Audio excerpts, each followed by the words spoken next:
Israel has blown up the Middle East, blown it up. It's just like they're remaking the Middle East. They're taking that's what they said they do. Netanyahu vowed to do this, and he's done it.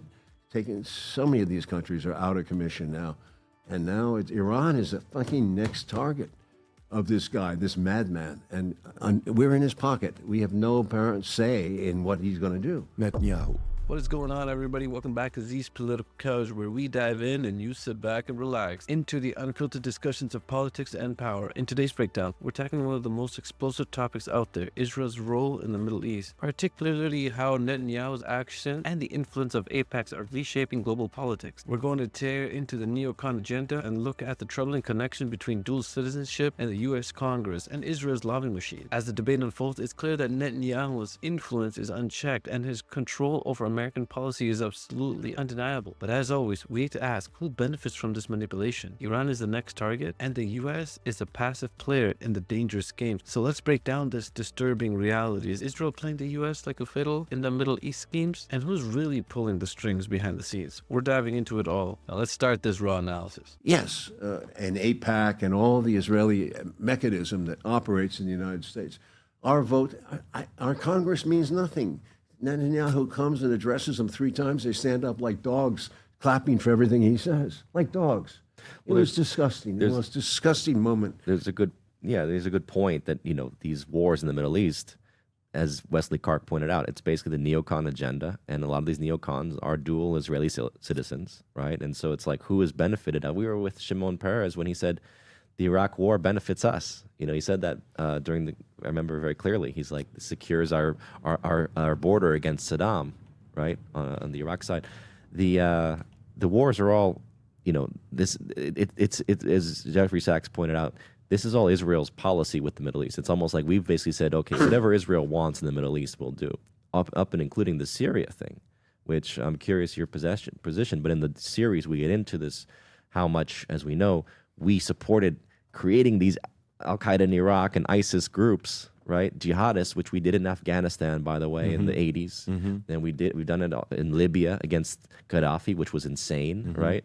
And we did the same thing now with Syria, where, again, another terrorist group is now in charge. I mean, it's pretty wild to understand that we've been fomenting these jihads against, going back to the days of Nasser, by the way. Actually, there's a long history. I think Devil's Crusade is a good book on the topic about CIA sponsorship of Muslim Brotherhood types and others against any nationalist, any Arab nationalist, and who does that ultimately benefit? Unfortunately, is Israel, because Israel hated Nasser, right? An Arab nationalist. It's not from the American perspective. Why do you think they're us. able to do that? Why do you think they're able to do that? Because the part about the dual citizenship, when you ask somebody who is pro-Israel Zionist, they'll say the reason why we have the dual citizenship is because when Israel became a country, they want a lot of Americans to go back, but they didn't want to give up their U.S. citizenship, so they made it where you could have dual citizenship. So that's the argument for that, they'll say, right? We have dual citizenship with France. I mean, I don't think there's an issue with dual citizenship. The problem is that the loyalty that we find tends to be a Zionist approach. And Israel itself is not, to me, it's like I don't say there's anything issue with Israel's existence, but the Zionist position is oftentimes greater Israel. But what I want to ask you is extreme. What? Because in order to be able to do that, okay, so you're in a space where the controversy came out about Harvey, right, in Hollywood, Harvey Weinstein, and for the longest time you saw pictures of Michelle Obama. Harvey Weinstein is such a I don't know if you have this clip or not, Rob. It's such a wonderful beacon of, I mean, she would use some words that you talk about a Billy Graham type, right? Is that the one, Rob? Can you play this clip? Go back and play the clip. Harvey Weinstein for organizing this amazing day. Harvey. Lower a little bit, Rob. This is possible because of Harvey. He is a wonderful human being, wonderful, good friend, and just a powerhouse. And the fact that he and his team took the time to make this happen for all of you should say something, about me. Or you see this, right? You see Oprah, you see all these guys in Hollywood, Hillary, all of these guys that would say stuff about, Harvey Weinstein. Well, what a freaking, great guy. And then all of a sudden, why are people saying all this stuff? What control does he have over everybody? You want a job in Hollywood? You want a job in this? You got to go, no. And then disruption shows up. Oh, shit. Now everybody wants to throw him under the bus. What happened to those 30 years you said nothing about? Sure. What happened? Because he had power and control. So this is where I'm going with it.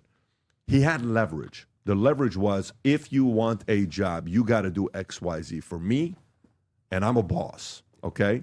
I'm not in the world. I've read about it just like what everybody else has read about. If Israel is Israel, AIPAC, all of these guys, right? And, Sachs, the interview that was done with Tucker, there's many of these right now that are coming up. If they have this much power, what leverage do they have to be able to constantly negotiate more favorably for themselves over the American people? This Hollywood system of control mirrors exactly how Israel manipulates American politics. Just as Weinstein kept everyone silent through career threats and power plays, we're seeing the same tactics with AIPAC and Israel influence over Congress. The Michelle Obama clip perfectly demonstrates how people in power will praise and protect a corporate system until they can't anymore. That's exactly what makes this comparison so powerful. When Michelle Obama was praising Weinstein, she was following the same playbook we see Congress using with Netanyahu. It's all about access and fear. Cross Weinstein, lose your Hollywood career. Cross AIPAC, lose your political future. This system of control runs deep, forcing even the most powerful people in America to play along. This perfectly sets up the next part, where we'll just see how far this influence reaches from banking system to media control, showing how Israel has built an unshakable grip on American policy. The same way Weinstein, power seemed untouchable until it wasn't. We're starting to see cracks in the system too. People are finally speaking up about Israel's influence. And just like Weinstein, once people start talking, the whole system of control begins to crumble. I think the question you have to think about it as it's like a club in a way, right? And the amount of financial influence, think about the banking side of things. Think about the infrastructure of banking. A lot of this does connect to Judaism. And it's not to say that, that they're bad people, but essentially, yes, there is a deep, deep, deep love and loyalty to Israel. It's interesting because we could be Israeli citizens based on our ancestry. Our ancestry of Bluestone is not Zionist. Our ancestry is much more cosmopolitan. And this kind of goes to the heart of a lot of the issues, I think, at the beginning of Zionism, where the cosmopolitan Jews who said, we want to assimilate into the cultures, right, of Germany, of Europe, of America, and those who said, we want a nation, a land. And I think that there is a psychological factor to Jewish people basically saying, you have to give to Israel, you have to be part of Israel, that's your nation. When did that happen, though? That starts in the Zionist phase of but it picks up after World War I. Late, what were you going to say? Late? Well, late 1900s is the birth, right? But then it picks up after World War I, but not really. It becomes, remember, the Zionists made deals with Nazis. The Zionists actually said Hitler was a good thing because they made a deal, the various agreements, to start to move Jews because they wanted to take Palestine. At the time that Palestine was mostly Arab, right? So they knew they were a small population. They had to bring more Jews in from Europe. And so I hate to say it, but the Holocaust, they used that Holocaust to basically say we can now create a state. And that was obviously the energy that was given by Russia and America and all the UN countries to say Israel can have a state. And by the way, you know what I'll say to that? So here's I trust my enemies very well. By the way, I trust my enemies more than I trust my friends sometimes. You know why? Because what does your enemy think about next movie coming up? I don't know the competitive space. I'm assuming there's competition with your name and all these other guys that are making movies, right? I'm assuming the competition, if they can find a way to have 7,500 negative reviews written on Rotten Tomatoes about a movie you come out with, I'm assuming the dirty enemy would probably do something like that to hurt you, right? Yeah. I'm assuming the enemy would do whatever they can, that I'm trying to raise $1 billion from somebody or $500 million from somebody, to find a way for that deal to not get done if it becomes public, right? I've experienced this with guys. When I was trying to sell my company, the enemy would call the guy that wanted to buy the company and say, hey, you sure you want to go through this? And then boom. We were able to get the deal done, and we sold it for $250 million, okay? But I know I trust the enemy. All I'm trying to ask, I'm not surprised that Israel did that. No. Good for them that they're doing that. I applaud you for being a good negotiator. Great. But all I'm asking is, if America, you read these books, you know, and we've all read these books. When you go through the book, the question I want to ask is, what leverage do they have for America to continue to cave when negotiating? We also want this, and that, and this. Okay. That's not how negotiation works. Like earlier we're talking about when you're signing a talent, right? Hey, I want 6 massages a day. I want my gym to be here. I want that. I want this. No, at some point, like, we're not doing that. But what leverage does this person have for you to say yes to 80% of their requests? What are we getting in exchange to say yes to this? And no matter how many people I ask that question of. Well, I think there's a couple of factors. As I mentioned, financial. I think you do have a lot of Jewish banking. We know that. That's historical. They're deeply tied into the banking system, including to the Federal Reserve. I mean, you look at even in Europe, the Rothschilds were the ones that got the letter from Balfour. I mean, the Rothschild obviously are a very wealthy, influential family, right? And that's not the only one. There was the Warburgs and others that were very influential in building our Federal Reserve system here. So Schiff and all these families. So again, you're talking money, but you're also talking about a base. From strategic perspective, I think that the U.S. and British saw Israel as a base into the Arab world, which I call Israel the last crusade, the Crusader kingdom, because remember, as you know, historically we fought the West Catholic Church, sent crusaders out to try to recapture Jerusalem in 1095, and they did, and then they got kicked out a couple hundred years later, right? But they never forgave that. So I think that the Catholics and the West, psychologically and militarily and historically, actually see Israel as the Crusader kingdom that gives them a foothold into the Middle East. So this is a 1,000-year war, and that's actually also how a lot of the Arabs see it, which is why people get caught up on the Jewish thing, and they miss the point of the Arabs looking at it as the West trying to have a Crusader kingdom called Israel in the Middle East. And as we know, most of the Jews that are there are from Europe. Right? They're from, whether they're Khazarian or whatnot. So they're not from that land. At least maybe they were thousands of years ago. Maybe they weren't. But the point is that this is an issue in the psychology of the Arab world, the Crusades coming back to haunt them. I think that's a big issue, and people don't look at it that way because they think of it as Jewish versus Muslim. And I think it's much deeper because, as you know, the Jews and Muslims have gotten along. The Jews used to go to the Muslim countries when they were persecuted by the Catholics. This right here is a bombshell revelation that destroys the mainstream narrative. We're being fed this story about eternal Jewish-Muslim conflict, but here's the historical truth bomb. Jews and Muslims historically lived together in peace across the Middle East for centuries. When European Catholics were prosecuting Jews, guess who gave them the sanctuary? Muslim nations. This exposed Netanyahu's whole narrative as a massive manipulation. He's pushing this idea of inevitable conflict when actually it's his policy and Western interference that created this crisis. The real story isn't Jews versus Muslims. It's about Western powers using Israel as their chess piece in the Middle East. Think about it. Why isn't this history taught in mainstream media? Because it completely destroys the justification for endless conflicts and billions in military aid. Netanyahu needs this false narrative of eternal enemies to maintain his grip on power and keep the West's support flowing. Let's jump back in. When they were persecuted in Spain, the Jews and Muslims both were persecuted in Spain and kicked out, right, by Ferdinand and Isabel in 1495, right, when 1492, when Columbus was sailing, and they kicked the Jews and the Muslims out of Spain at that time. They kicked them out of, as you know, across Europe. Many times they purged them. They would go to Muslim countries, Jews would. And they all lived together side by side in Palestine and obviously in Turkey and other countries. So it wasn't a Jewish-Muslim thing. I think this is a West versus East thing, very much. I don't know if I disagree with that, but I think the question I ask is the leverage. What leverage should it have? Is it just money?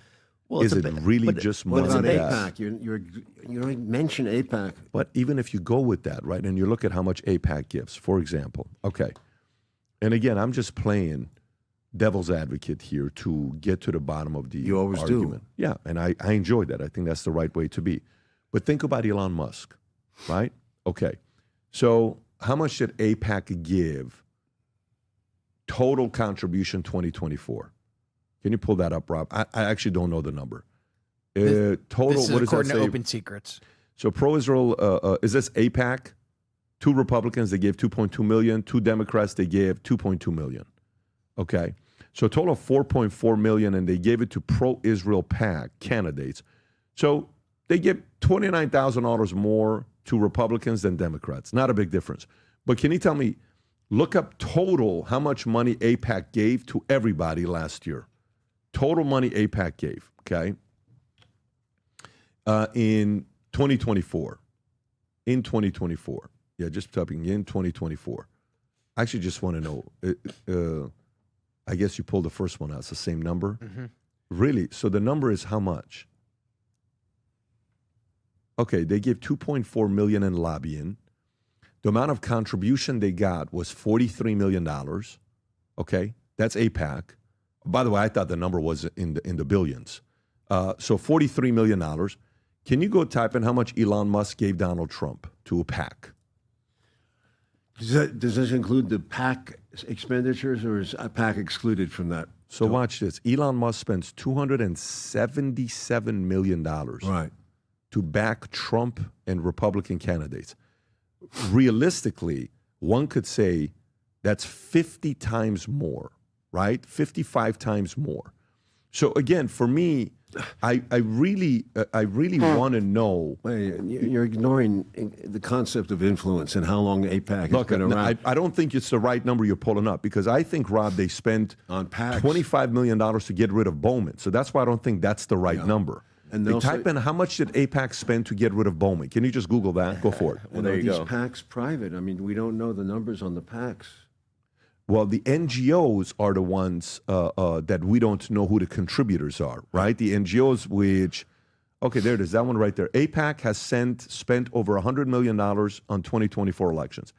That's the number I want to see. So very bad sign for democracy. AIPAC has spent over $100 million. AIPAC billionaire funded Super PAC has helped defeat two of the most vocal opponents of Israel, which one of them was, Jamal Bowman. And they spent a lot of money to get rid of that guy. How much was it to get rid of him?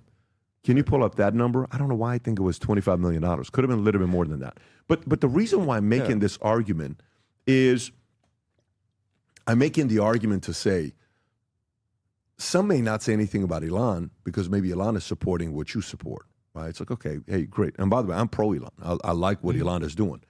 But all I'm trying to say is, I get the frustration with the Israeli. I lived in Iran. So I have my own story with Muslims. Mm-hmm. I saw what that was like. And I witnessed it every day, 11 years. I went to Germany, lived at a refugee camp. There's a lot of Muslims there, a lot of them, Pakistani, Afghanis, a lot of them, okay? I saw what happened there. I've had an insurance company I built from 0 to 60,000 agents. We have a lot of Muslims in the company. Guess what? Phenomenal experience. I had the experience there. So, but it's not 100% across the board with everybody, right? America's 13% black. Our agency was 24% black. America's 24% Hispanic. Our agency was 51% Hispanic. When we built the insurance agency, and I got a chance to watch these guys because we're in 50 states. But sometimes, it can go in a direction where I just want to know, what is their leverage?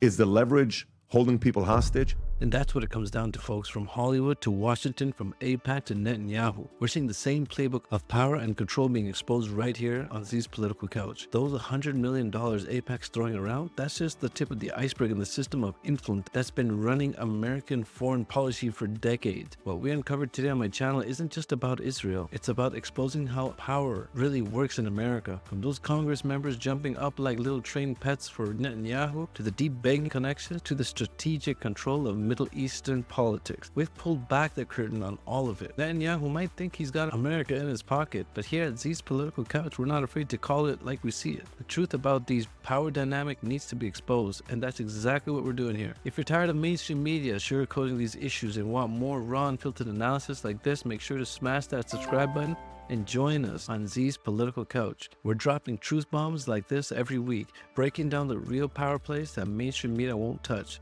Hit the notification bell so you don't miss out on the next deep dive into the stories they don't want you to hear. And again, keep it real and tell it straight. See you down in the comments.